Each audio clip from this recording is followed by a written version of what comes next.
My friends, we're back. And this time, it's time to get into some life stuff. You know why? Because I cover a lot of cartoons on the channel, but I don't talk to you guys enough about actual real problems unless I'm in a live stream, which I am now. So no streak has been broken. We're just gonna keep it on going. Anybody who just watches videos, sorry, you don't get anything from me. Nothing meaningful at all. Just cartoons. But hey, if you listen in, maybe you might learn something. Doesn't matter. Let's get into it. Let's talk about love. Oh wait, that's not even. Let's talk about love. Whoa, whoa, whoa, whoa. Let's talk about love. Oh, oh, oh. Let's talk about love.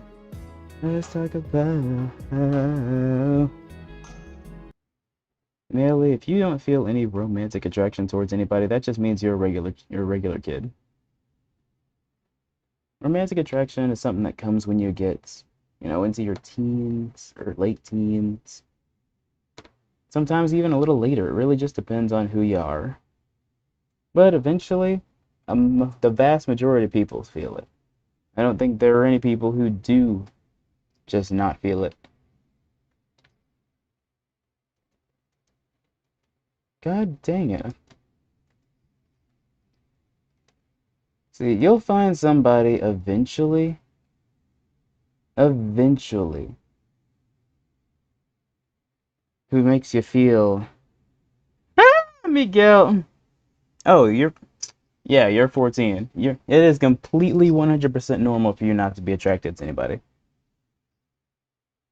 I did not start feeling romantic attraction to people, at least not in a serious way, until I was about 14 myself. Heck, the only reason I did anything earlier than that was because I was kind of forced into it. Not really my intention, But hey, that's my advice. Do not jump into anything too early. Don't try and rush what comes naturally. Don't try and put yourself in any situations. Try and feel similar to anybody else, because you don't have to be similar to anybody else. Just let these things come naturally, and that's how you're going to come out of it the healthiest. Okay? Sorry, I'm doing math on my phone. I probably should have done this before I started the live stream. Also, hey Miguel, I'm glad you can finally make it. We did miss you. I'm glad I got one out in a timely manner. Okay, I'm done now. See? I'm done. I can finally get on with the video. The feeling of a new relationship can feel so exciting and passionate, even intoxicating, especially since there's always the potential that it can blossom into a profound and long-lasting bond.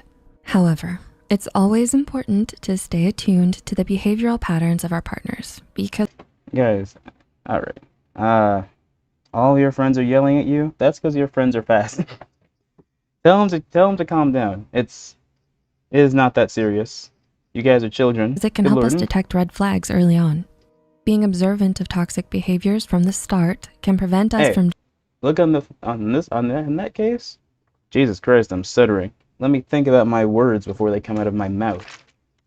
These videos that give you advice in relationships are good even for young people because they can give you a little bit more perspective on something that you don't quite understand. That way you're not going into it blind and putting yourself in tumultuous situations where things are almost guaranteed to turn out badly for no reason. So this is still good. Jumping into a serious— Being observant of toxic behaviors from the start can prevent us from jumping into a serious commitment and maybe even walk away from a situation that could be potentially dangerous. So here are 5 early warning signs you should never ignore in a relationship. Never. Number 1, love bombing. Excuse me. You just started dating someone and everything seems perfect. They're attentive, generous, and make you feel like the most attractive person. Look at them go. But do they come off a little too strong? Look at them go. Are they calling or texting you excessively throughout the day? Do they profess their love for you only after a few days or weeks of dating? Ooh. This is a red flag early on in a relationship that should not be ignored. See, I'm a love bomb type of guy. At least I am to some people. Love bombing can look differently for everybody. And if you have a lower threshold for affection, then anything that I do is probably going to feel like love bombing, because I'm an affectionate guy. If I'm on a date with somebody, I like to hold hands, I like to sit close, I like to hug, I like to be affectionate in general. So some people who are not used to that are going to take it as overwhelming, and they have, and that is okay. But if somebody is like, I don't really know how to explain the difference between what I do and what somebody else would do, because with me, it's just natural. That's just how I am. I've got a very affectionate family, so it's always, well, church family and regular family, so it's always just come naturally to me. But for some people, it can be overwhelming, so. For those unfamiliar with the term love bombing, this refers to a form of emotional manipulation that consists of a person moving too quickly at the beginning stages of a relationship. And then they start withholding that from you unless you do stuff for them. That is the difference between regular affection and love bombing. This is manipulative. One of them is natural. And showering the other person with praise and affection. To be clear, romantic gestures and affection are completely normal aspects of dating. But it can also be a sign of something sinister if done excessively right from the start. Number 2, subtle coercion. Controlling. I definitely wouldn't start dating when you're 18 years old.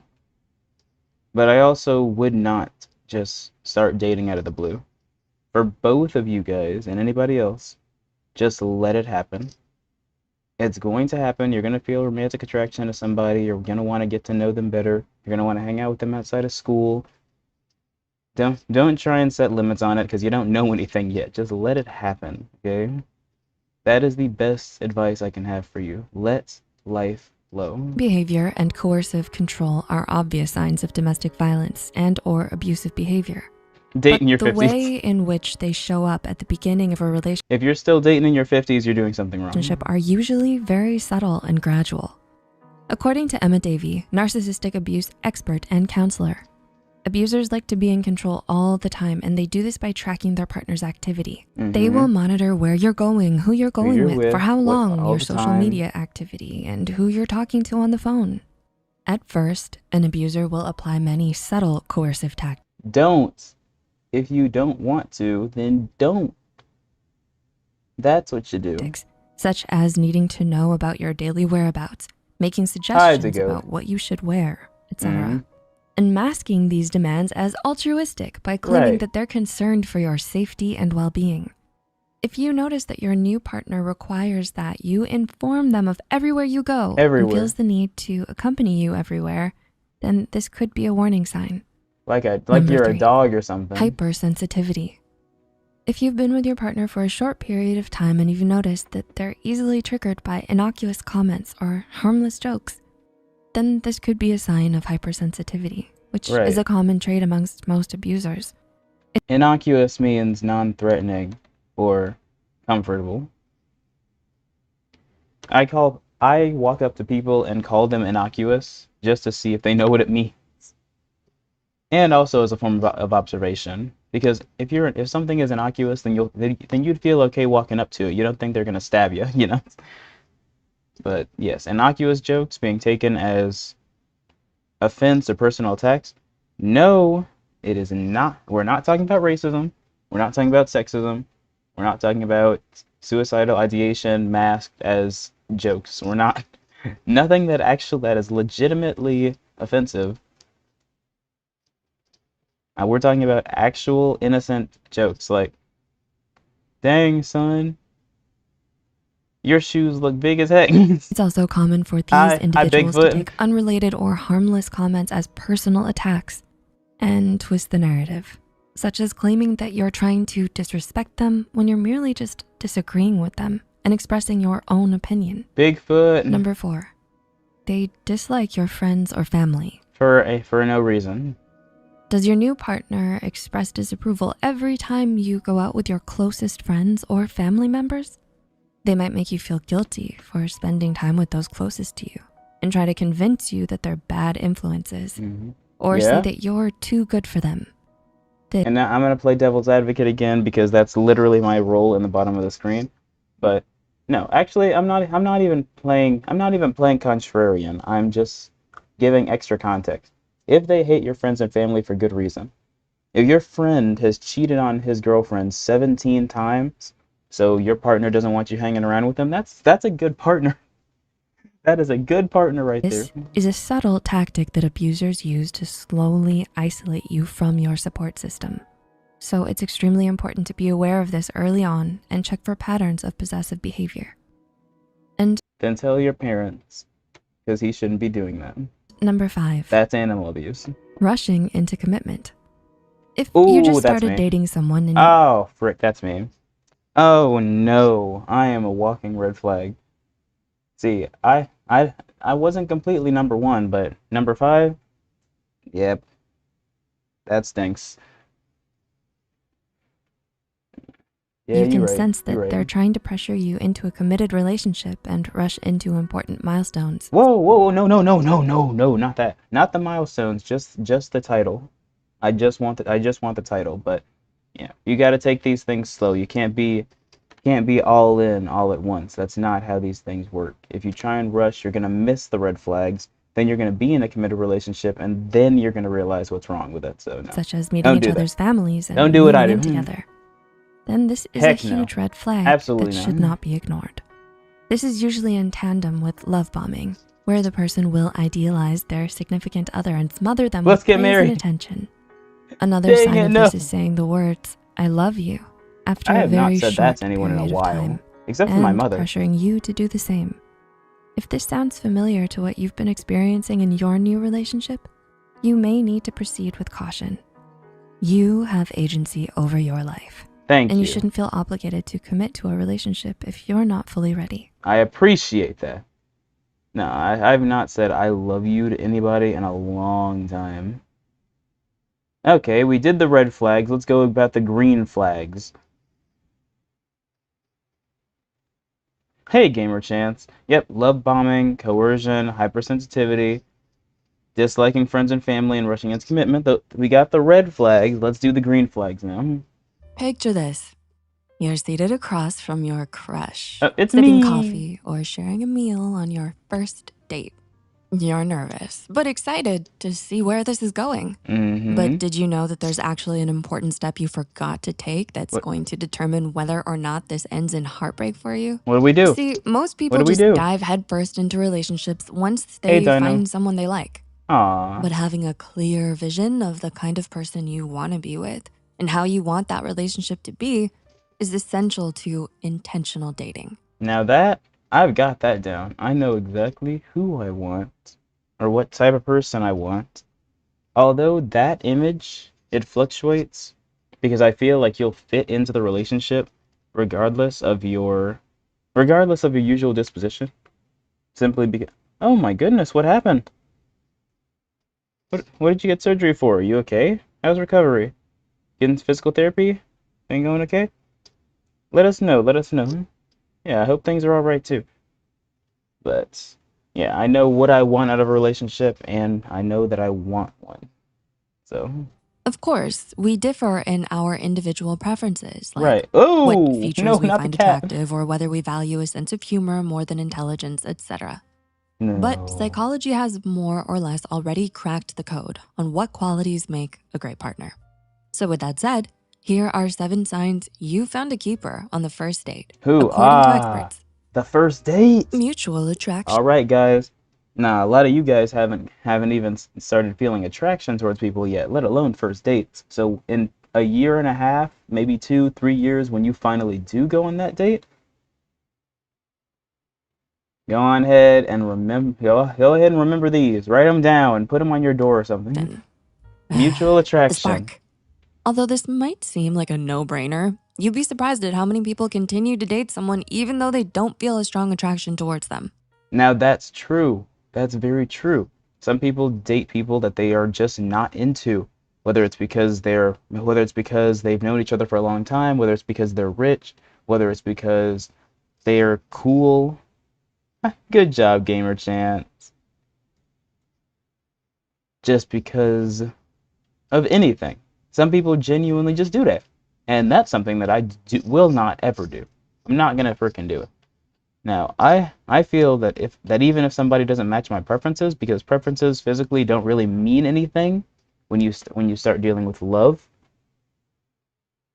That doesn't really matter, to be honest. I would rather get somebody that I'm just head over heels with.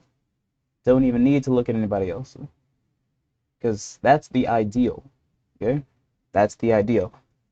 But if the personalities click, if there's chemistry, if the flame is there, it's not gonna matter. But if you don't have good chemistry with someone from the start, Right. then it's like trying to light a fire with damp wood.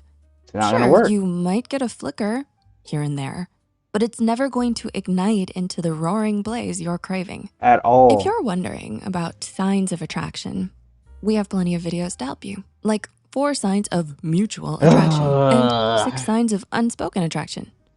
Shameless plug. Availability. Yep. Ever felt like Yep. Yes. No, I'll someone let her you're talk. I'll into let her is talk. I'll let her just talk. out of reach?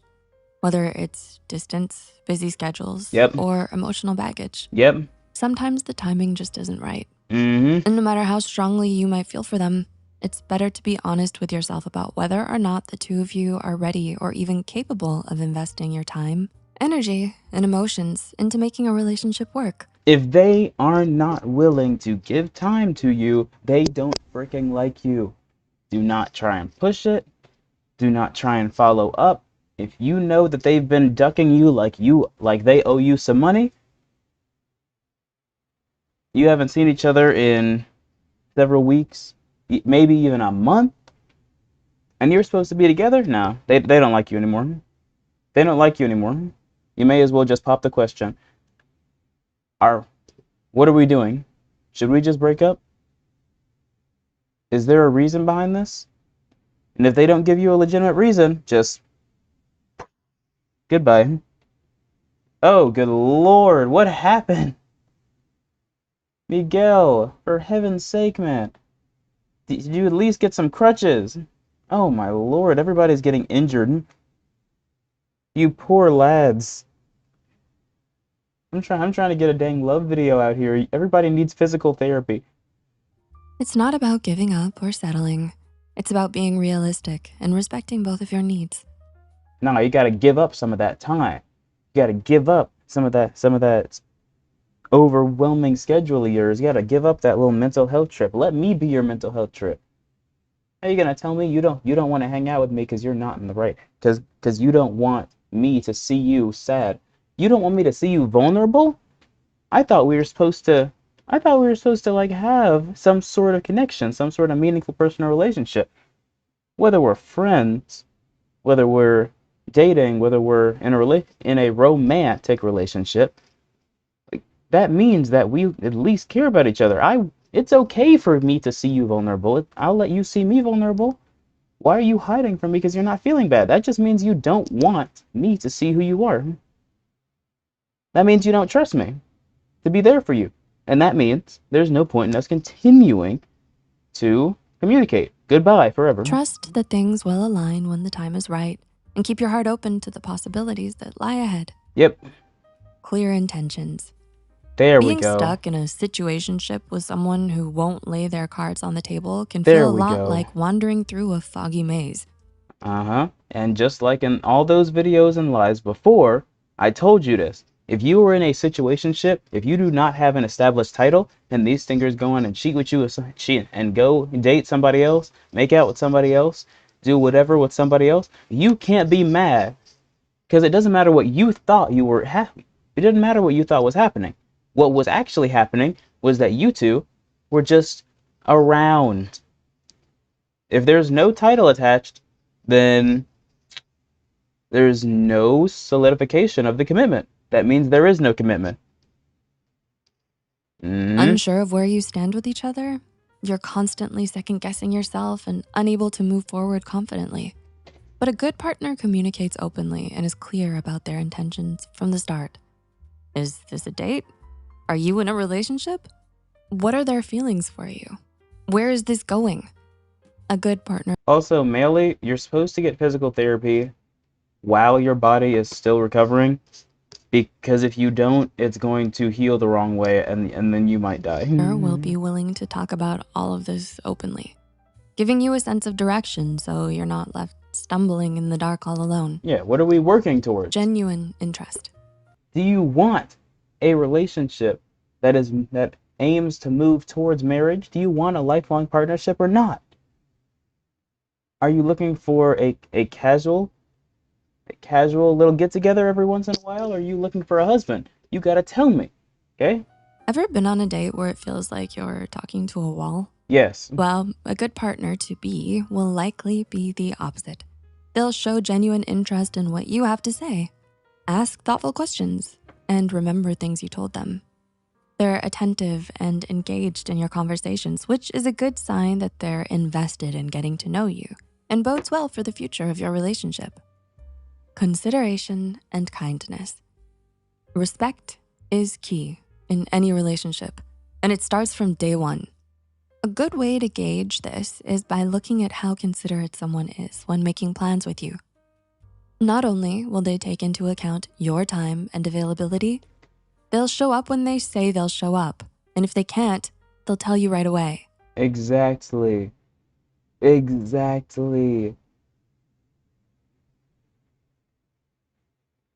Not when it comes to broken bones, not better late than never. When it comes to broken bones, they only heal in the direction that they are put in. That's why stents exist. If that thing heals the wrong way, they're gonna have to break it again. I hope you realize that. So you can put off going to the hospital, but you gotta accept the consequences, little bro. They don't ghost you. They don't expect you to just follow along with everything they want to do. They respect your boundaries, don't pressure you into doing anything you're uncomfortable with, and take your opinions and preferences into consideration. Authenticity. A good partner is honest and open about themselves. They're authentic, and they don't feel the need to put on a show or pretend to be someone they're not. So be wary of any inconsistencies or red flags that may indicate your date isn't being genuine. Yeah. Do you get the feeling they're hiding something? Do they avoid questions or quickly change the topic? Trust your instincts. If something feels off or too good to be true, don't ignore it. Positive alignment. Finally, but perhaps most importantly, look for a partner who makes you feel good when you're with them. They're fun. Oh, yes. Oh my Lord, I love this. This. Oh my Lord. This is why it's good to have good. You got to look for this in any relationship, whether it's family, whether it's friends, whether it's lovers. You want to look for somebody. You want that has such good chemistry with you that you're excited to go see them. When you are getting off of an 8-hour work shift and they're like, hey, do you want to do this, that, and the other? You're like, heck yeah. And they're like, heck yeah. You're both, heck yeah. Because if it's a hassle to go see this person, if you don't want to go see this person, you think that something's going to turn out bad, or you're afraid they're going to ask you for money, or that it's going to be a waste of your time, and you can't just openly communicate that, because if you actually have something else to do, you can just tell them. But if you feel like you can't tell them and just duck out, handle your business, yeah, it's bad. Very bad. It's either you're very happy to go see him, or I'd love to go see you right now, but I cannot. It's going when you don't want to. That's not OD. And easy That's not to what you talk want to do. And they make you feel good about yourself. Being positively aligned with someone is important for a healthy and fulfilling relationship. It means that you share a strong emotional connection and they bring out the best in you. Now, that doesn't mean that they'll be a perfect match for you, especially not right from the start. We're people. But if being with them leaves you smiling, laughing, and lighthearted, oh, that's so feeling cute. like you're right where you're meant to be, These faceless people. well, That's the kind of magic you don't want to let slip away. Adorable. While it's important to be mindful of these signs, also allow yourself to enjoy the moment and have fun getting to know each other. Trust yourself, trust the process, and above all, trust in the possibility of love finding its way to you. Maybe that's not possible. What's one sign you've noticed on a first date that made you think this person might just be the one? Oh my lord, that's a good freaking question. Nah, there's got to be one thing. I know for a fact I've gotten one of these signs before because I've been on a lot of first dates. By the time you're my age, you'll understand. Let's see. Good signs, good signs, good signs, good signs, good signs. Ugh, crud. Dang it! My stupid human brain. See, human brains are naturally wired towards remembering the negative more significantly than the positive. If you have 100 things happen to you and 99 of them are good, you're only going to remember the one bad thing because it brings the strongest emotional reaction. Oh no. Dang it, why can't I remember the good stuff? There's some good stuff. I just can't conjure it. I just can't picture it as vividly off the top of my head. And that's very disappointing. Not gonna lie. Share your stories in the comments down below. And if you found this helpful, don't forget to like and share this video. Subscribe to our channel for more insightful psychology content on relationships, like 6 things to know about your crush before dating, and 7 signs someone is too into you. Limerence. Thanks for watching. Limerence. One is too into Limerence. Ever found yourself in a situation where someone seemed to be more into you than you were into them? Yes. Have I? I think so.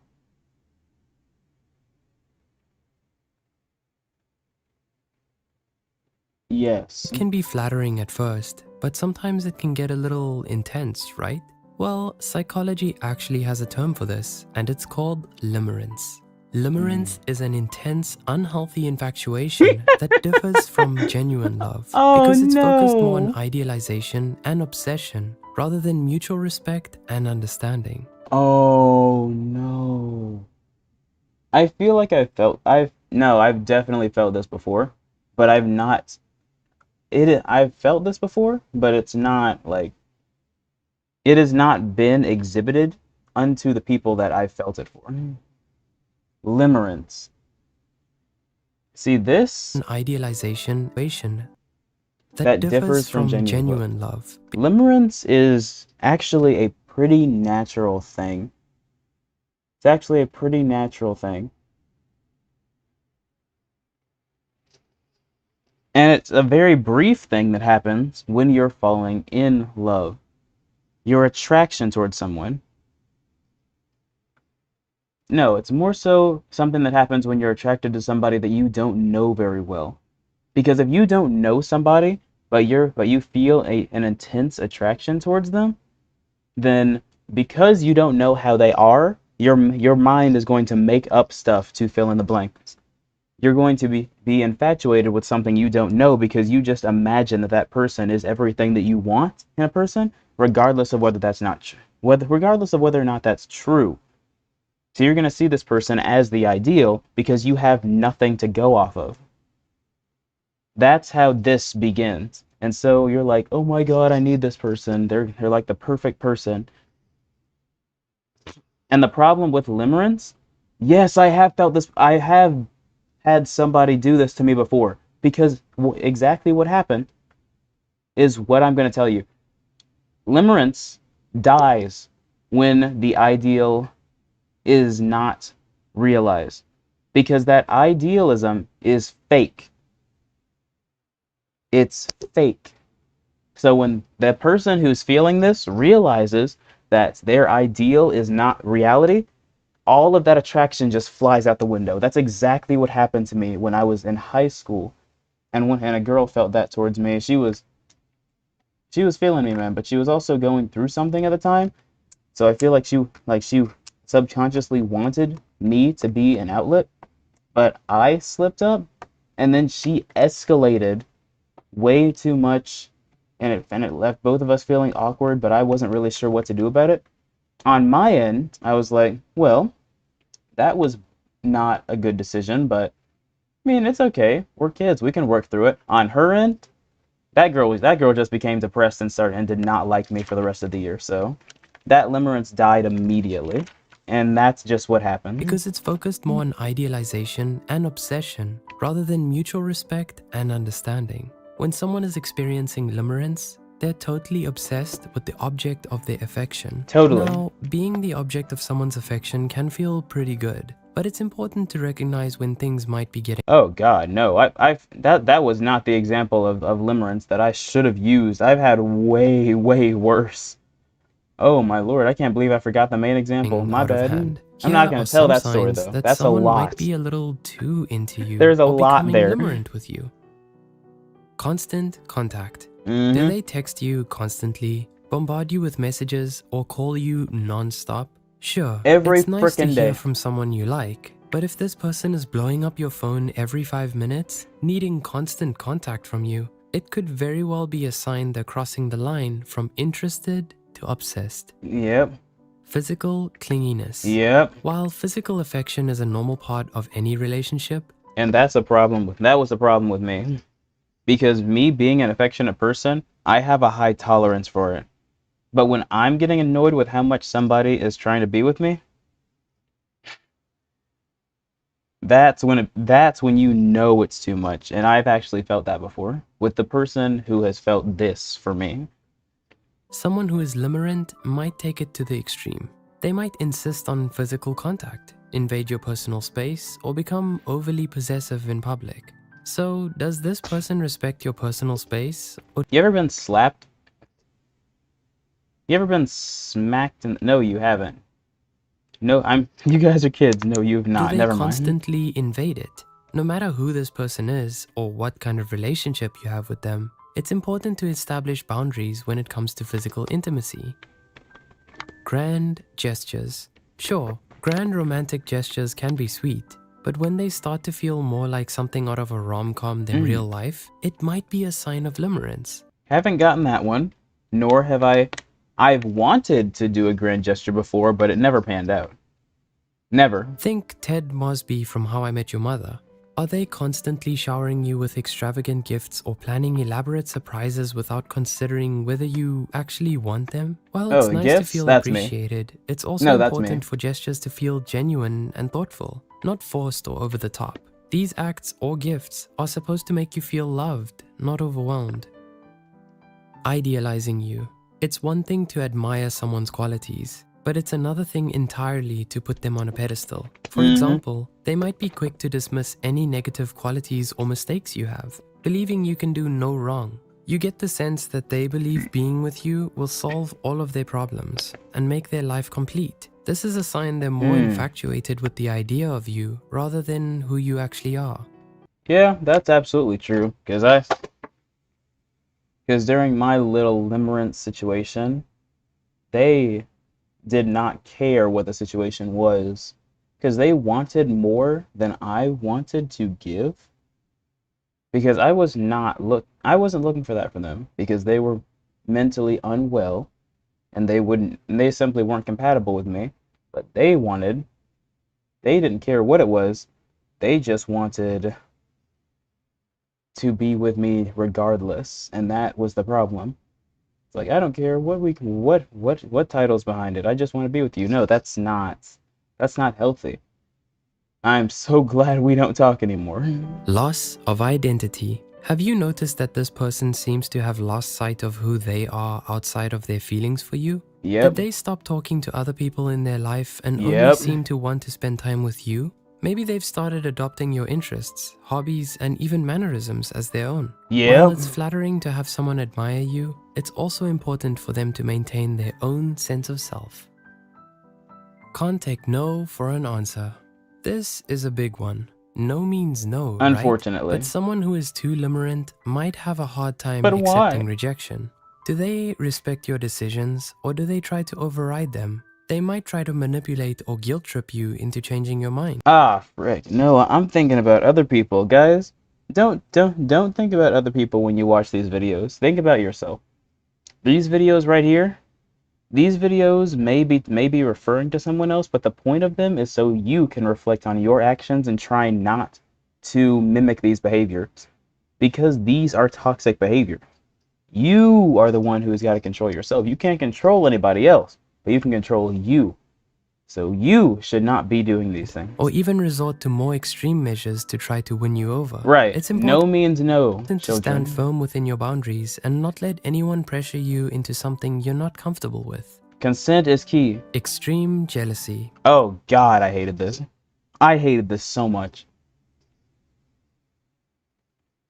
Because mind you, in my example, yes, I'm going back to them because why wouldn't I?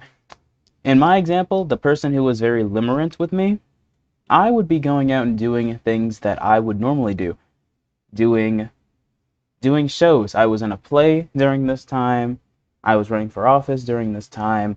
And of course, I was dating during this time because I made it abundantly clear, hey, we are not going to be romantic. I do not see that working out for us. But if I ever talked to anybody, they would be like, that made me so sad. Well, I felt so bad and I feel so guilty for being angry that you were talking to this person. Bro, you and I, we're not a thing. Nah, bro. I might just pray tonight that I never get in a situation like that again. Because I did not ask for that. I was just trying to help somebody out. I was just trying to help somebody out of their mental illness, and it backfired on me. There ain't no way I'm ever if I ever get another, you and that girl looked like you really liked each other. Wow. Nah, I'm just cutting them off. I don't care who it's from. Like you were like she was so pretty and I didn't like that you were talking to her. And I'm sorry. I don't know. I don't want to feel that way, but it's just how I feel. No. Nope.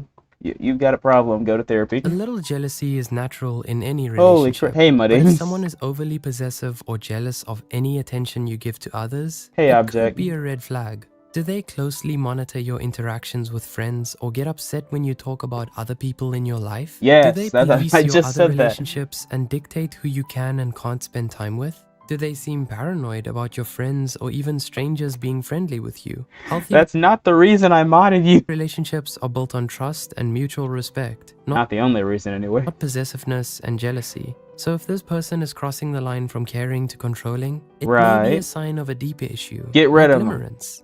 Get rid It's of them. important to remember that most people who experience limerence aren't dangerous or malicious. They're just caught up in a whirlwind of intense emotions. This is common for people who grew up emotionally neglected. Still, Like this person in general. Again, I was just trying to help them. They were in a bad place, and I did end up helping them a little bit, but because of all of the turmoil that happened during that time, I was not able to continue, helping them forward. But I feel like they were able to move forward on their own. I feel like we made enough progress to the point where they will be okay.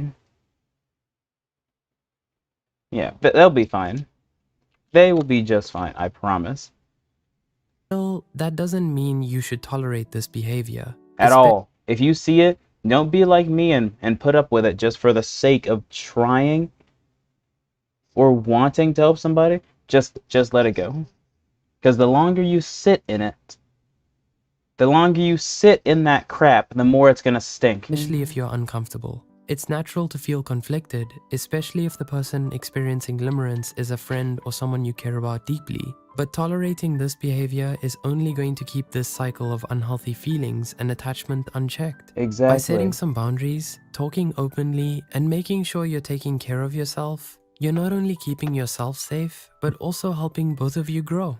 In the end, dealing with limerence isn't just about looking out for yourself, but making things better for both of you. It might be tough to let go, but in the end, it's the only way for the two of you to feel respected and understood. Exactly. And to anyone on the other end experiencing limerence, maybe it's time to stop seeing love where there is none and move on to Right. find real happiness. And Yes, exactly. Exactly. See this young lady? God rest her soul. She's not dead, but I don't know where the heck she is, but she's not dead.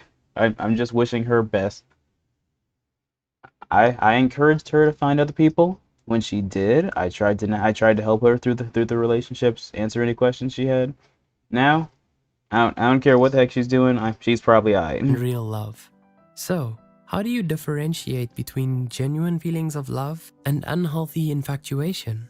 Share your insights in the comments down below.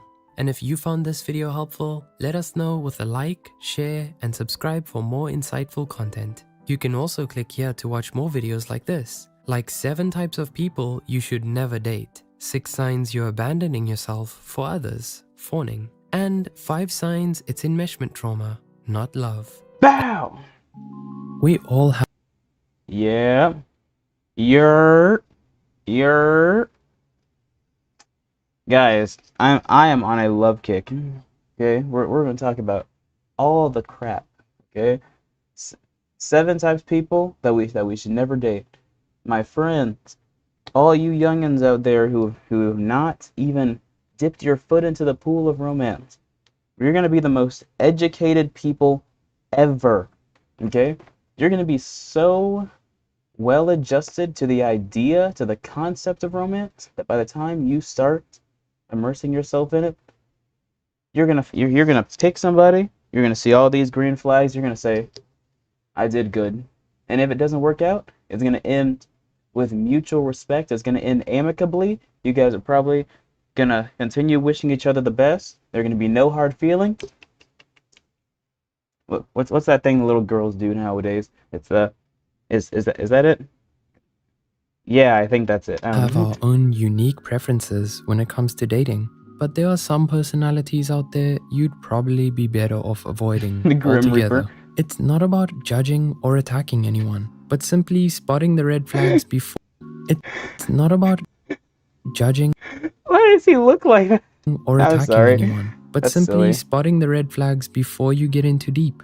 Don't you agree? That is partly true. The thing is, red flags are not universal red flags unless they are objective. Unless the intentions are just malicious. Because being overly affectionate is a red flag for some, but for other people who are also very affectionate, that's normal. That's fun. That's good. That's a good thing. See, being affectionate for the sake of withholding affection, if you're mad at somebody, or using it as a bargaining tool to make them do what you want, that's manipulative. The intention is wrong, okay? That's where things get bad. So a red flag is all about intention, nothing else. Let me check on.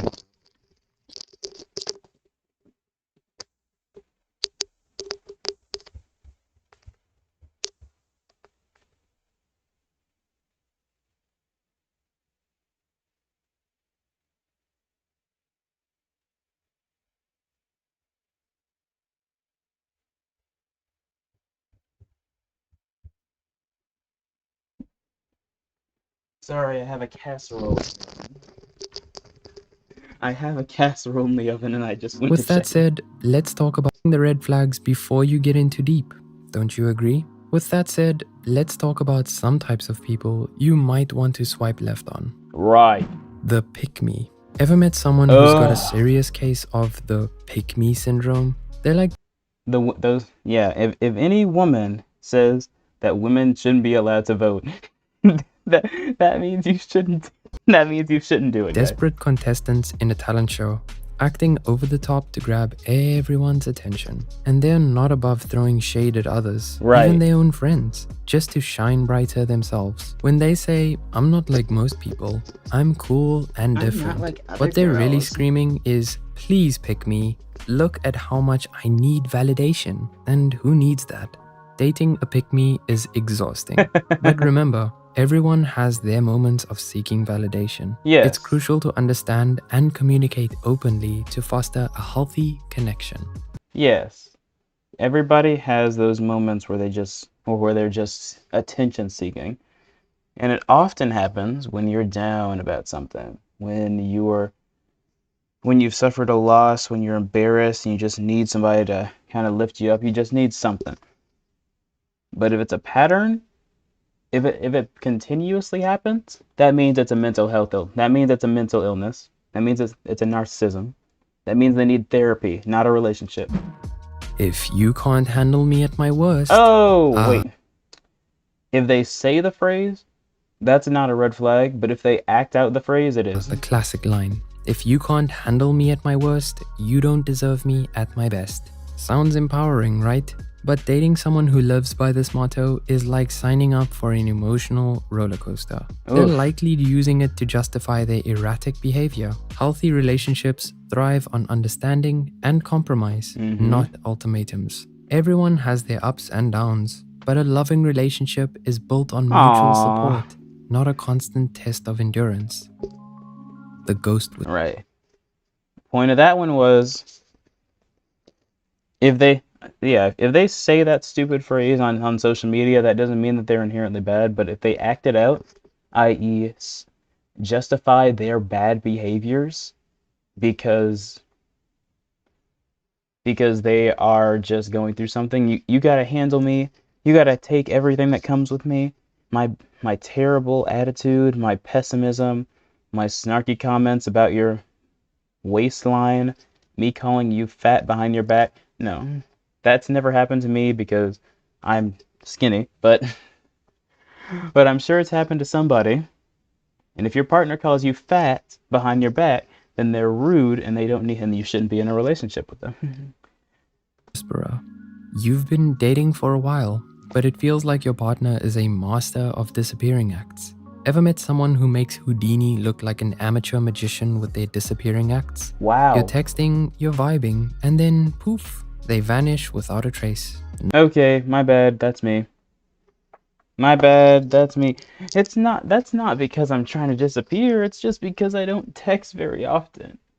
I don't like digital communication. I want to see people. No replies, no explanations. Okay, if somebody double texts me, yeah, I'm obviously going to answer, but if I'm just not responding to something, that probably means that it's a sentence. If it's a statement, then it's not easy to reply to because then I have to restart the conversation or start a whole new conversation. If it's a question, I can reply to that. Yep, you've stumbled upon the elusive ghost whisperer, a commitment phobe who likes to vanish into thin air. Try to open up a conversation about expectations and boundaries with this person, and if they still disappear, then just know that it's not you, it's them. Yeah, unfortunately, that's me. The mirror on the wall. Imagine being with someone who's like your own personal clone. It might sound cool at first, right? Ooh. But here's the deal with dating a copycat. They lack individuality. Yes. And that's a huge red flag. They'll pick up your hobbies, mimic your individuality, and that's a huge... This thing is... What is that? red What is flag. that? They'll pick up your hobbies, mimic your tastes, and just spout your opinions back to you because they can't think for themselves and don't know who they are. And though it might feel flattering at first, dating someone like this can stunt personal growth and development. In a healthy relationship, both partners encourage and celebrate each other's individuality. Literally everybody else. But because you're essentially in a relationship with your own reflection, there's no challenge, no depth, and no connection. The love bomber. Too fast, too soon? Love bombers are like relationship tornadoes, showering you with excessive affection and attention from the get-go. It might feel like a dream come true initially, but watch out. It's often a manipulative tactic. Love bombers use overwhelming flattery and gifts to quickly gain control and create dependency. Once they got you hooked, that is when they use the hot and cold method. Right. To keep you in This is what I was talking about before.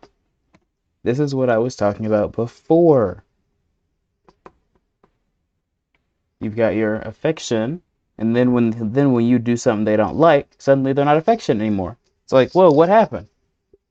Oh, I don't want to be affectionate with you. You made me mad. Okay, that's weird. You gotta do this or else I'll never hug you again. I don't want to do that. Well, I guess I'll never hug you again. Okay, bye.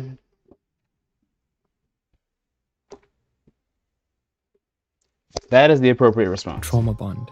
It's crucial not to get swept away by the whirlwind, as their interactions are rarely genuine. If someone's love seems too good to be true, it might just be a love bomber in disguise. Steer clear and take your time to build a genuine connection based on trust and authenticity. The time traveler. Ever feel like you're dating someone who's stuck in the past or still hung up on their ex? What about someone living in a future that hasn't happened yet, where you're already in the happily ever after? That's the problem with dating the time traveler. They're so busy planning an idealized future or stuck in their own memories that they forget to enjoy the now, which leaves you feeling lonely in the present. The serial monologuer. Conversations are a two-way street, but it seems like the person you're dating missed that memo. They treat every conversation like a monologue and talk much more than they listen, sometimes even dismissing your input. If you find it difficult to have an engaging, mutual conversation with someone, then it's time to hit the brakes on your relationship. A meaningful connection between two people can only be established through active listening, mutual understanding, and a balance between sharing and receiving. See, I've overcorrected my past intro version into the point where rather than being the person who just lets the other person drive every aspect of the conversation, which I was a couple years ago, I'm now somebody who has to stop themselves from taking over the conversation in order to preserve the balance of said conversation. Because now I talk too dang much. The social media stalker. Imagine this, you're just starting to get to know someone, and bam, they're digging up your ancient Facebook posts, scrutinizing your friend list, and telling you not to like these certain posts. A bit much, right? Sure, it might seem harmless, but excessive snooping can stir up misunderstandings and sow seeds of trust issues. This is not love, it's an unhealthy obsession. So if your potential partner is already reciting your social media posts from 5 years ago back to you, maybe don't go on another date with them. Yeah. So, do you relate to any of these things we mentioned? What are Hey, I remember you used to live in this exact location 12 years ago. What was it like living there?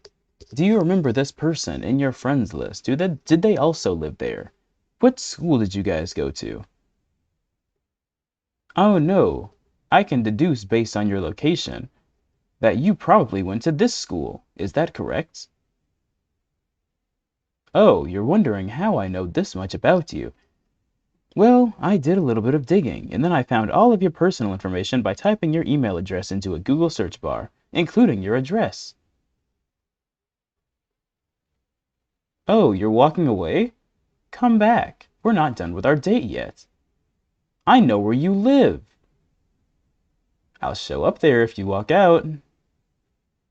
You walked out. Never mind. some other types of people you should never date? Share your thoughts in the comments below. Let's start a conversation. Remember, it's not about judging others, but finding the right match. Keeping an eye out for these dating red flags can save you from a world of romantic headaches. And if you found this video helpful, don't forget to like, share, and subscribe. Click here to watch our videos on who you're attracted to reveals a lot about you, and the only dating advice you'll ever need. Thanks for watching. And oh heck nah. Hold on. This is Psych2Go's newest video, and I want to see it, so I'm gonna see it. Well, it's just been Psych2Go today. Not gonna lie. You know, the kind of suffering no one sees. The one you carry quietly while you pretend everything is fine. It looks like scrolling your phone even though your brain feels fried. Ooh. It looks like laughing at someone's joke even though you feel dead inside. It looks like saying I'm fine while you're fighting back tears you can't justify. It looks like dragging yourself through another day on autopilot because slowing down feels scarier than pushing through. Most people think suffering is dramatic. Panic attacks, breakdowns, losing control. But the truth is, the kind of suffering that destroys us the most is the kind. That's not how you spell losing. Ah, And man, we've learned to I lost hide, the flow. I 'cause lost the flow. the My kind of bad. suffering that destroys us the most is the kind we've learned to hide. And though most of us might not like to admit it, sometimes we're the reason we stay stuck in this suffering. But the part no one really tells you is that you don't suffer because you're weak. You suffer because you've been disconnected from your internal warning system for too long. The one that tries to protect you long before you hit your limit. Let's look at how that happens and how you can finally stop abandoning yourself. Your body is a system, not a machine. It starts small, a tight throat, a dull headache, a heaviness in your chest, the kind of fatigue that sleep never fixes. Right? Maybe you lose interest in things you once loved. Yes. Maybe every day I've done that before, guys. I've not said much about the time I had clinical depression, but that was a pretty short stint during my teenage years that I might make a video about eventually. feels like you're wading through wet sand. I'll just say that during that time, I saw the world in shades of gray. And I mean that as literally as I can. As in, some of my memories are still in monochrome. Signals are not random. They're warnings. They're your body trying to tap you on the shoulder and say, hey, something ain't right. Remember, the body whispers before it screams. But because these early signs don't stop us outright, we don't treat them as serious. We tell ourselves, I just need to push through. I just need to get over it.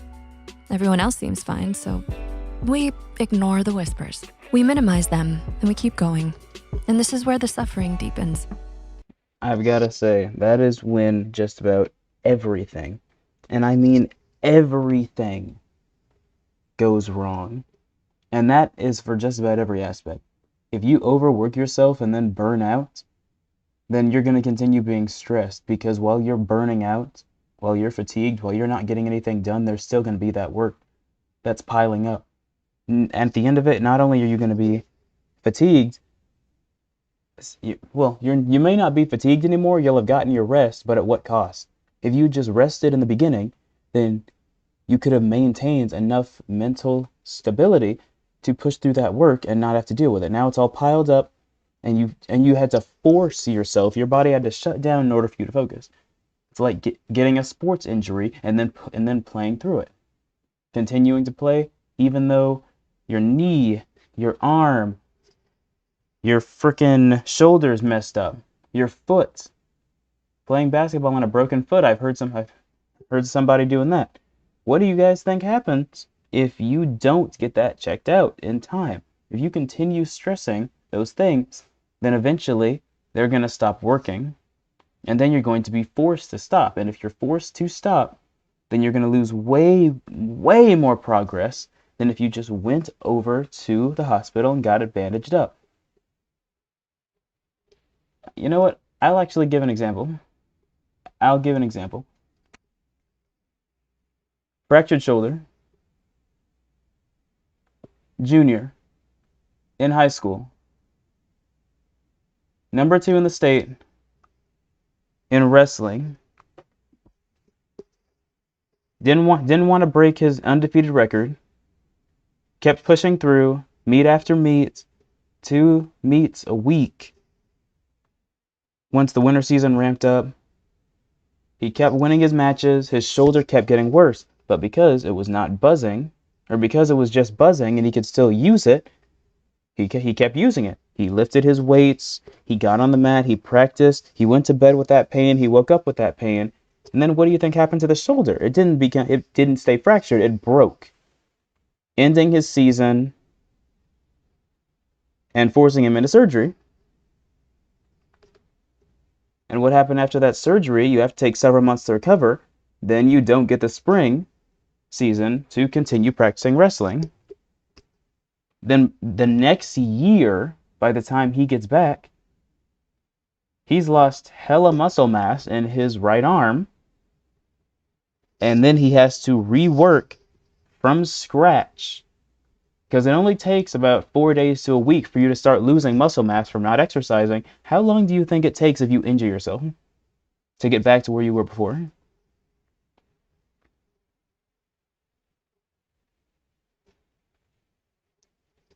Just think about it. You think you're being strong by persevering, Just but think about it. sometimes perseverance is the very thing hurting you. You wake up each day already exhausted, already defeated, thinking, oh my God, this is hard, but I'll just keep pushing. You sacrifice your needs, your rest, your joy, telling yourself it'll all pay off someday. That if you keep forcing yourself forward, eventually you will reach the light at the end of the tunnel. But what if the tunnel doesn't end? What if each step you take in that same direction is actually pulling you further away from yourself? You're not depressed because you're weak. You're not burnt out because you can't handle life. You feel this way because your brain is accurately reading the reality you've been stuck in. A reality where you've been taught to ignore your own pain. So the real question isn't, why can't I handle this? The real question is, what has your body been trying to tell you that you've been trained to silence? Right. When functioning Listen to turns yourself. into emotional shutdown. High functioning distress is still distress, it just hides better. When Like you keep alcoholism. pushing through the exhaustion, the headaches, the numbness, your body doesn't give up, it turns up the volume. And when those signals still get ignored, the brain goes into survival mode. Neuroscience shows that chronic stress forces the brain to conserve energy by shutting down the parts of you that aren't essential for survival. This has been called psychic amputation. Yep. And trust me, man, as somebody who has been in survival mode, it is not fun. In fact, it's the opposite. It's hell.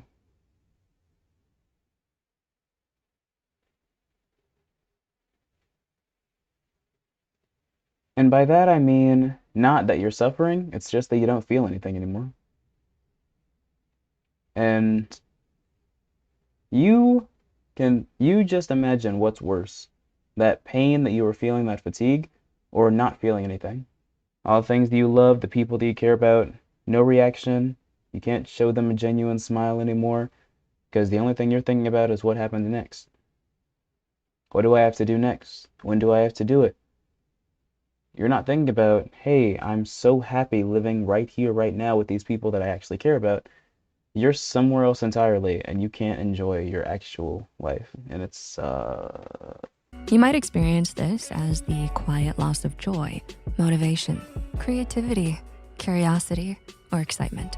Your mind is trying to protect you from burning out completely. This is the real danger of relentless perseverance. It becomes you've been forced to survive. And you kept going because stopping never felt like an option. Why people get stuck in cycles of suffering. So this is probably the most important part. If you want to understand why you keep suffering, start here. Let's explore some of the most common psychological traps and how you keep yourself suffering. 1. Avoidance. You stay busy because slowing keep yourself my bad. Let's explore some of the most common psychological traps and how you keep yourself suffering. 1. Avoidance. You stay busy because slowing down means facing feelings you're afraid might break you. Yep. 2. Rumination. You replay worst case scenarios in your mind while doing nothing to soothe yourself emotionally. At all. Mental exhaustion without relief. 3. Identity roles. You've always been the strong one, the reliable one, the one who holds everyone together. So you don't know how to let yourself fall apart. Admitting you're overwhelmed feels like a betrayal of who you are and how people see you. 4. Fear of failure. You believe that Yep. if you rest, That's me. everything will collapse. So you sacrifice yourself to keep it all afloat. 5. Fear of disappointing others. Letting people down feels worse than letting yourself down. So you push harder than you can handle. 6. Survival conditioning. If you grew up in chaos, stress feels familiar, rest feels unsafe, peace feels suspicious. You don't know who you are without something to fight. Whichever you relate to, or maybe you relate to all of them. Keep in mind your suffering is a survival response. It's not a personal failure. So what now? How do I stop my own suffering? People think healing requires huge, dramatic changes, quitting your job, cutting everyone off, moving cities, starting a new life. But you don't need a life overhaul. At all. What you need is reconnection with your body, your needs, and your internal signals. Small shifts done consistently restore your sense of self faster than any life overhaul ever could. And that's something that I definitely had to learn, bro. I spent most of my adult life, because of habits that I made when I was a kid, running from my major problems. Whenever there was something that was really big, that was really reputation altering, that I felt guilty about, and it was eating me up inside, I was magically given an opportunity to leave. What that includes moving here to where I live now. That includes going to the military. That includes going to different duty stations. Every single decision I made was an escape from something else. I was trying to run away, change my situation so I can focus on anything else. And it worked. But when you get older, when you become an adult, you have to learn how to deal with these things head on, or else you're going to become an unstable and unorganized adult who cannot deal with actual stress, which is literally necessary for building a life for oneself. For an average person, you have to be able to deal with stress just to build something that is tangible, to gain actual skills, to become a grown-up. Some people never grow up, and they still fall their way into something good, but most people don't have that luxury.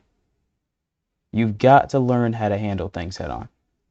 You've got to learn how to face confrontation, how to face conflict without running, without burning out, without deflecting blame onto somebody else, and without just giving up. You got to find your own way to deal with it. There's no other option. And you can't run away from yourself. Here are some practical steps to help you. 1, check in with yourself at the start of the day. Ask yourself, how do I feel right now? What do I need? It takes 10 seconds, but it can change everything. 2, honor small signals. Tired? Rest for 5 minutes. Overwhelmed? Step away. Triggered? Breathe. Your system learns safety through tiny acts of response. 3, do one thing that brings you back to your body. Something as simple as a quick stretch, a slow walk, or a long shower. 20 4, burpees. set boundaries that protect your energy, not your image. You're not responsible for how others react to your limits. 5, reduce one source of stress instead of trying to fix everything. Small relief creates momentum. And 6, let yourself receive help. Connection regulates the nervous system. Therapy. While isolation intensifies suffering. If you're worn down, if you've been suffering quietly, what you need is gentleness, not judgment. The moment you recognize what's been hurting you is the moment things begin to shift. So which part of you has been whispering for attention lately? Share your stories in the comments down below if you feel comfortable. And if this resonated with you, don't forget to like, share, and subscribe for more insights. You never know who else needs this reminder today. Thanks for watching. We'll see you next time. Now that last one is legitimate. Legitimate. Okay? You've got to let yourself receive help. Whether it's going to that school counselor, whether it's going to a hospital and seeing their therapist, whether it's reaching out to your best friend, or heck, whether it's walking into a college psychology class and just picking out one of the students to be your mentor. I don't give a crap what you do. Find somebody who understands what you're going through, who can feel empathy for your situation, and who is actually committed to helping you. That's what you should do. That's what you should do. You should not just sit there and stew in your own self-doubt. Because sitting in your crap makes it smell, okay? I'm telling ya. And so is Psych2Go. So is Psych2Go. You don't choose. Alright, lads. Here's another love video. 5 signs your brain picked a crush before you did. Let's see. We're going out of the self-help and more into the innate biology of humanity.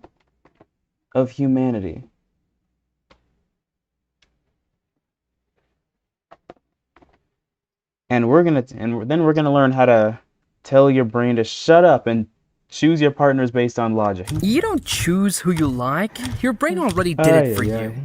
In this video, we'll uncover the surprising science behind attraction and how your brain makes decisions without your input. Ready to find out who's really pulling the strings? Let's dive in. You think you're choosing who to fall for? Cute. Let me guess, you once had a crush on someone totally wrong for you. Maybe your friend's friend, your boss, or that one barista who never remembered your name but smiled just enough to mess you up for weeks? So next time you think this might... Nah, I was that weird kid. I was that weird kid who got crushes on adults, bro. So that I guess that's the example that I can give. But smile just enough But to it's like a celebrity crush. It's just some silly little thing. It's not meant to be taken seriously. mess you up for weeks? So next time you think this must be fate, maybe ask yourself if it's just adrenaline and bad lighting in the bar. So now that we've destroyed the illusion of free will in your life, let's get technical. Your brain doesn't have one system for love, it has 3, and they don't always get along. First up, lust. This is pure biology.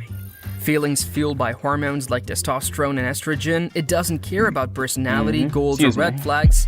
It wants reproduction, or at least rehearsal. Then Right. Okay, so lust is the first one. I assume that the second one is a genuine attraction. If these are 3 ways that your brain picks who you like. You got lust, like actually liking somebody. I don't actually have an idea of what the third one could be. We'll find out. We'll find out. That can't stop thinking about them phase. Boom, told you. That's dopamine. Norepinephrine and low serotonin doing a rave in your brain. Obsession, insomnia, and butterflies included. Finally, attachment. Oh, okay. Okay, so one... Alright, guys, so there's one person who's just so unbelievably attractive that you just gotta get at that. One person who you actually have genuine feelings for, and then one person that you've just been around for so long that you just kind of catch feelings for. The long game system. That's what I'm Driven getting. by oxytocin and vasopressin, it's what makes you want to stay, nest, Netflix. Right. And remember to buy almond milk. The kicker, these systems can activate separately. You can lust after one person, obsess over another, and feel safe with a third. Okay, so all right. You got testosterone driving your biological instinct of lust. Then you've got serotonin and dopamine driving this attraction, this actual attraction, this desire to be committed to somebody in a loving relationship. And then you've got oxytocin, which is the hormone that makes you feel safe. It's not the happy hormone or the addiction hormone, it's the safe hormone. So you've been around this person for so dang long. Maybe they're your best friend, because you know those childhood best friends. You know what happens with them. All the animes, they pick their childhood best friend because they feel safe with them. I've been with you for this long. You've never let me down. Let's build a life together. We may as well just stay together for the rest of our lives. And that, my friends, is why you should have 3 partners. One for the looks, one for the love, and one for the safety. I'm kidding, by the way. That's not accurate. That would be extremely stressful and very difficult to pull off. Congratulations, you're a walking love triangle. Yeah, exactly. So what actually happens inside your brain when you're falling in love? Spoiler, it looks a lot less like a rom-com and a lot more like a coke habit. In the Wow. attraction phase, your dopamine levels spike big time. That's the same reward chemical triggered by gambling, Yeah. sugar, or drugs. It makes the Exactly. person feel special, magical, destined, even if they just coded Fight Club and often to succulents. And here's the twist. Serotonin, the chemical that helps you stay calm and rational, drops. Dead. Which is why you're texting them at 2:13 a.m. and overanalyzing emoji choices like your sanity depends on it. This is what love feels like, guys. Your brain's on overdrive and your heart is too. So not only are you erratic, but you're also extremely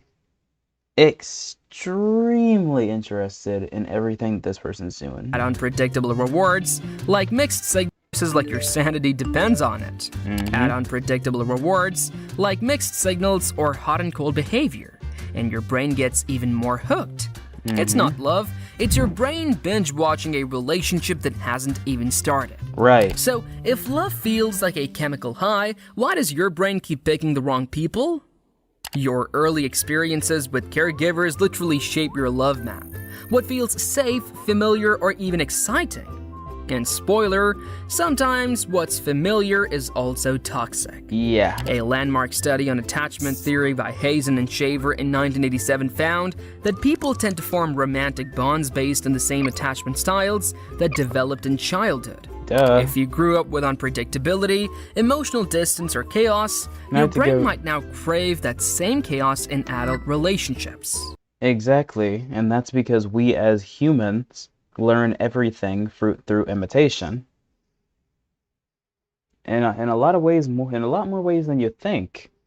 From the time that we were born all the way up to now, we still capture behaviors, preferences, and other traits from people that we love. But of course, when we were babies, we learned everything from watching our parents, our siblings, our uncles, our family.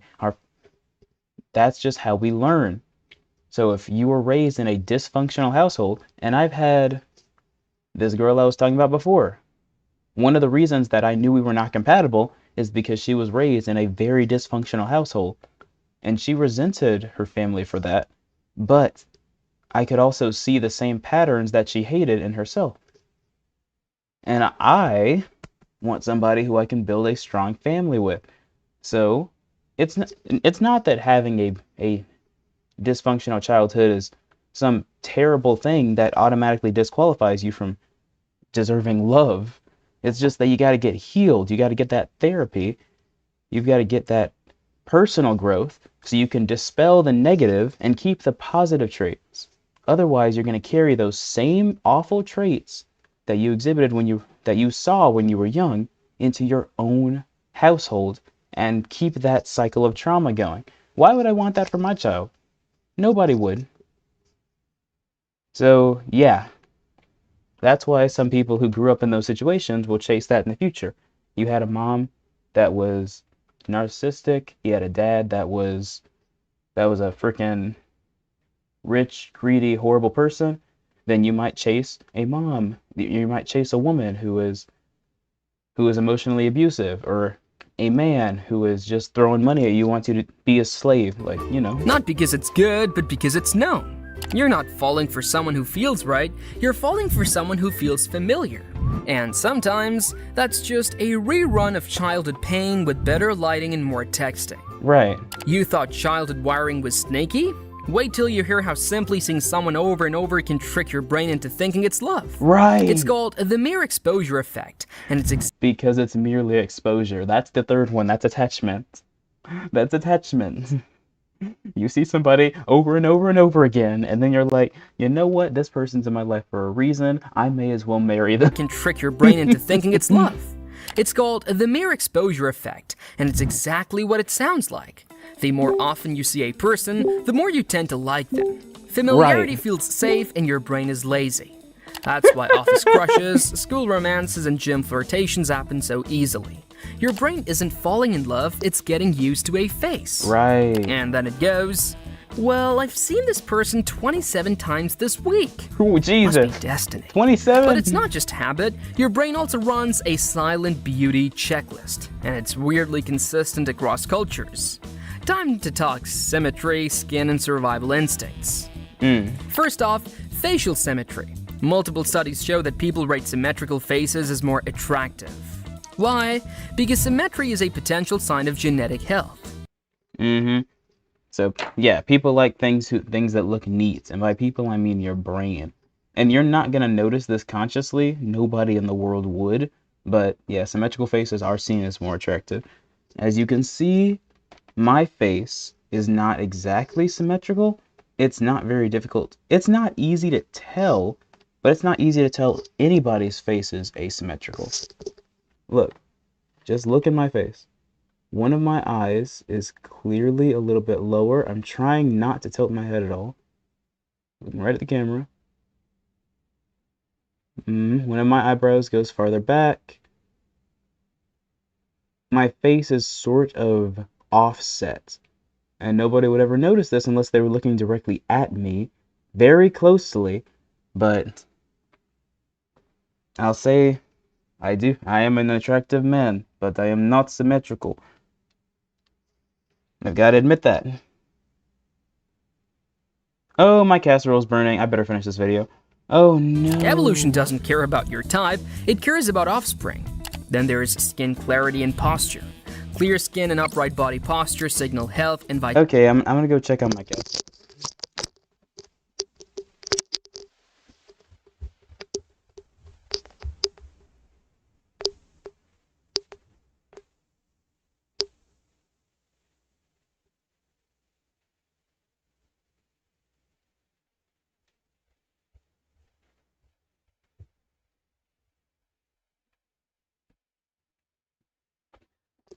I just turned the stove off. Your brain notices this even if you consciously don't. Bottom line, part of your taste is actually just your DNA trying to shop for strong genes. But what if you could outsmart your brain and find your ideal match using math? Yeah, we made a whole video about that, links in the description. So now you know your brain has checklists, patterns, and chemical addictions.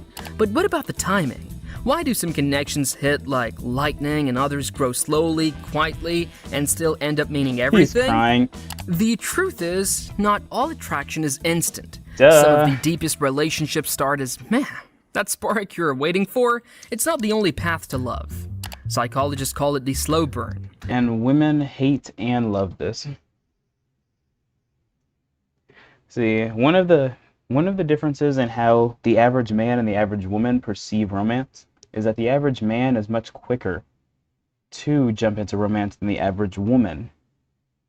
That's the reason why you hear men complaining about the friend zone. It's not because women are like throwing these people into boxes or using people. It's because the men, they get that attraction, they get that mere exposure effect much quicker than the average woman does. And so because they see this person all the time, they fall in love, and the woman, they're like, whoa, I don't feel that way about you. We're supposed to be friends. We were friends like a month ago.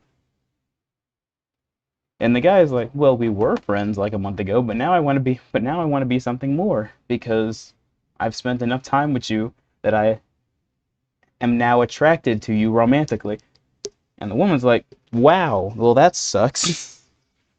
And the slow burn is both a blessing and a curse because when you have a slow burning relationship, you actually have a foundation, you know a lot about each other, you have that safety, that oxytocin, and that comfortability is already established. But if you're a woman and you know that your friend has been interested in you for a long time, then you got to decide to like pluck him out of the friend zone. Or if it's the other way around, and the girl's the one who's been pining after you, and you finally decided, you know what? This person might actually be good for me after all. They've grown a little bit, they've healed a little bit. I may as well let it work. Then you gotta walk up to them and say, hey, you know how I've been rejecting you for the past 17 years? How about we get together now? Yeah, it's a blessing and a curse, lads. Affection that builds over time, usually through trust, shared experiences, and consistent emotional safety. It's not fireworks, it's a campfire, and it lasts. Instant chemistry, on the other hand, can burn fast and die faster. Unless you're an anime character, then it's almost always the girl that falls in love first, and the guy just does not see it at all. That's the exception. It's exciting, sure, but it can be fueled more by novelty and dopamine than by real connection. So, if someone didn't wow you on the first interaction, don't write them off yet. Real connection sometimes takes time Long and a time. second look. But let's be Jesus. real, not every slow burn leads to true love. At all. Sometimes your brain skips the campfire and runs straight into a forest fire. Studies show that people with dark traits, narcissism, psychopathy often get rated as more attractive for short-term relationships. Because of spontaneity. Because people crave spontaneity. People like things that they believe are different. People like traits that they don't have. So people who have those traits that are considered negative in the long term because they are inherently bad, they seem interesting short term because you're not looking for a commitment, you're looking for something exciting. And something that is different, even if it's bad, is going to look exciting. That's why people like frickin', what was that serial killer's name? Ted Bundy or whatever? Yeah, was he the one who murdered the women that he hooked up with? Yeah, he was able to get all those girls because he was a psychopath. And if you're just looking for a hookup, you're going to look for the most interesting person in the room. Who's more interesting than somebody who is a shell of what a human being should be? Like you are completely unstable emotionally and have no qualms with taking the life of another human being. Wow, that's new to me. That's very exciting. Why? Confidence, boldness, risk-taking. These traits scream strong genes to your primitive brain, even if your logical brain is screaming run. So, if you found yourself crushing on someone who feels like a bad idea, congratulations. Your evolutionary wiring is firing on all cylinders. Oh no. Doesn't mean you should date them, it just means your brain still thinks it's 10,000 BC. My brain wants somebody who will murder me in my sleep. But sometimes, it's not even about confidence or danger, That sucks. it's just something. The person makes no logical sense, and it At all. still hijacks your brain like a surprise software update. Psychologists call this the X factor. Wait. Something. The person... It just means your brain still thinks it's 10,000 BC. I need to hear that again. But sometimes, it's not even about confidence or danger, it's just something. The person makes no logical sense, and it still hijacks your brain like a surprise software update. Psychologists call this the X factor, unpredictable, illogical attraction that defies your usual patterns. Older adults.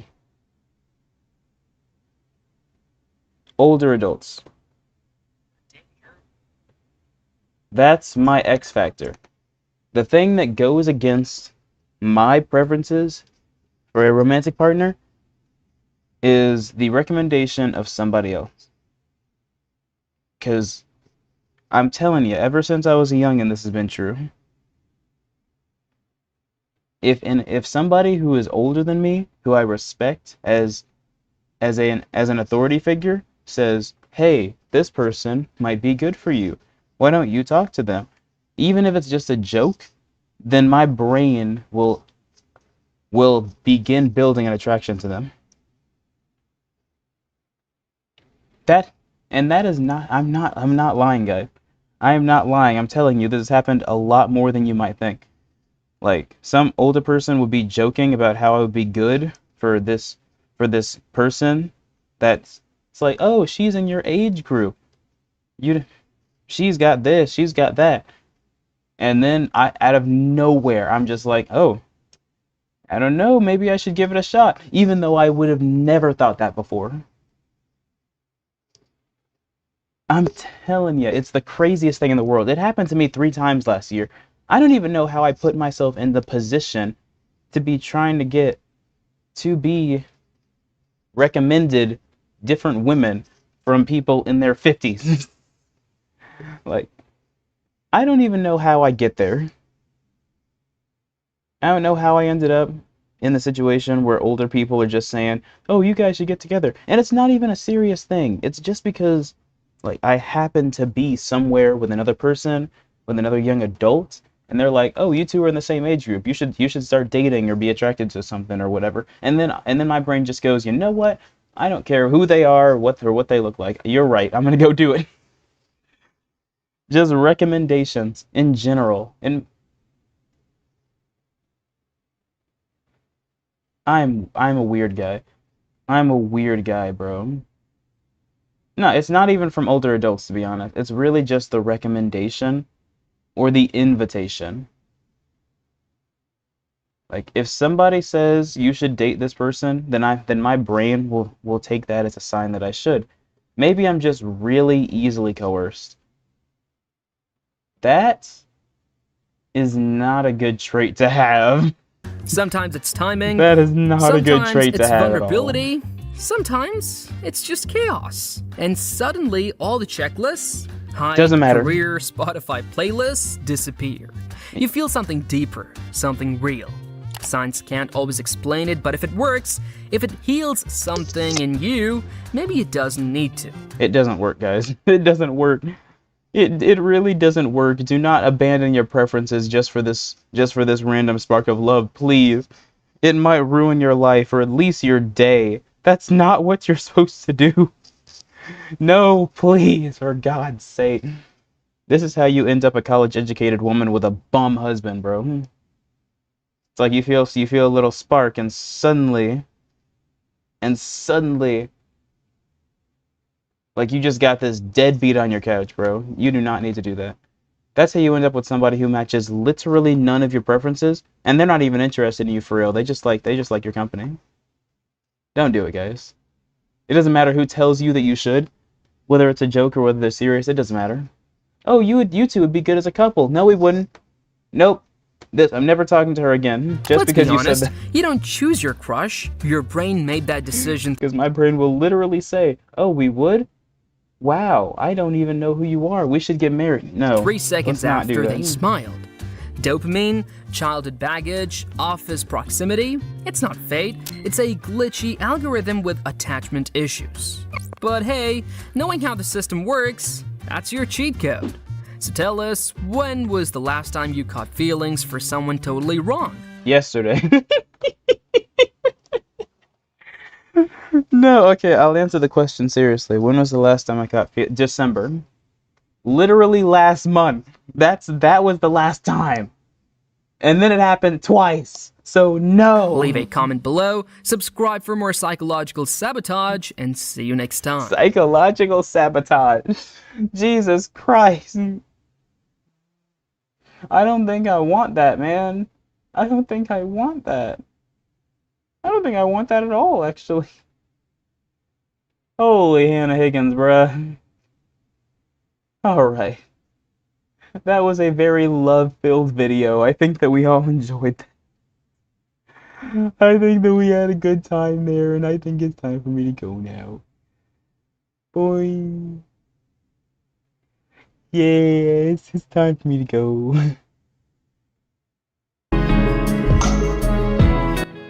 Holy hey. Go away. Shut up. There we go. Yep, there we go. Don't ignore him. He doesn't exist. What the heck? Why am I floating? Well, guys, if you enjoyed this video, go ahead and like, subscribe, comment, share, and all the good stuff.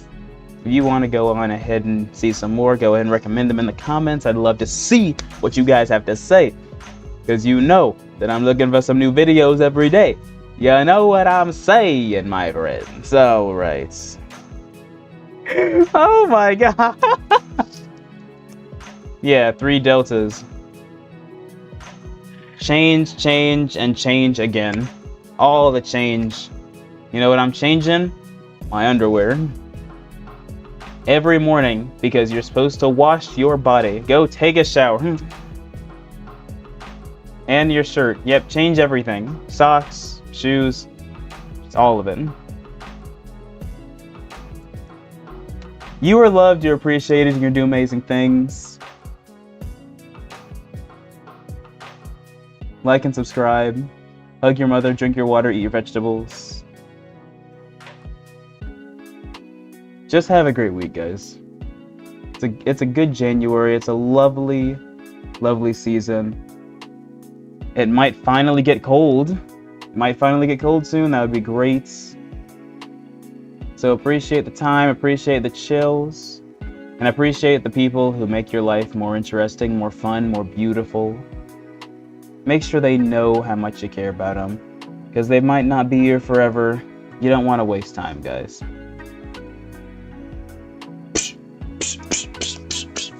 Okay. Delta's out. I don't know. He's probably talking about Emily. Peace.